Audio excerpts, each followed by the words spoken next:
যশোরের কেশবপুর উপজেলার পাত্রপাড়া ইসলামী ফাউন্ডেশনের কোরআন শিক্ষা কেন্দ্রে জন্ম তারিখ জালিয়াতির মাধ্যমে দীর্ঘদিন চাকরি করছেন তাসলিমা খাতুন নামে এক শিক্ষিকা।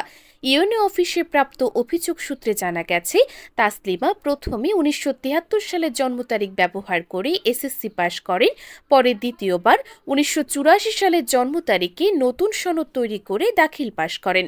এরপরই তিনি ২০১৫ সালে বর্তমান কেন্দ্রটিতে চাকরি নেন।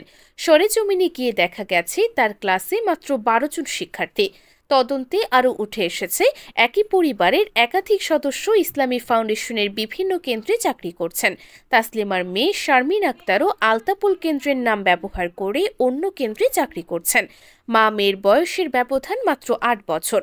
অভিযোগ রয়েছে, এসব অনিয়মের পেছনে সুপারভাইজার আশিকুর রহমানের সহায়তা রয়েছে। একাধিকবার যোগাযোগের চেষ্টা করলেও তিনি সাড়া দেননি।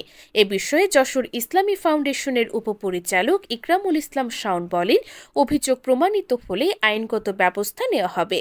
কেশবপুর ইউএনও রেক্সোনা খাতুন জানান, অভিযোগের তদন্ত চলছে এবং দোষী প্রমাণিত হলে যথাযথ ব্যবস্থা গ্রহণ করা হবে।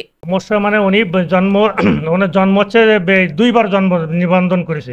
একবার করেছে ১৯৭৩-এ আর একবার করেছে ১৯৮৪-তে, এবং দুটো জন্ম নিবন্ধন করে প্রথম সে একটা চাকরি করতো অবসর গণকেন্দ্রে ৭৩-এ। এটা শেষ হয়ে যাওয়ার পরে আবার নতুন করে সে আবার তোমার এই ইসলামিক ফাউন্ডেশনে ঢুকেছে। তখন বয়স দিয়েছে ১৯৮৪-তে, দিয়ে সে চাকরি বাকরি করতেছে। কিন্তু সেই এসএসসি মানে দুইবার দেওয়ার পরে মানে এসএসসি পাস করেছে, তারপর ৭-৮ বার দেওয়ার পরে আর পাস করেনি, তখন বাদ দিয়ে তখন মাদ্রাসায় দিই, পরীক্ষা দিয়ে মাদ্রাসায় দিয়ে করি।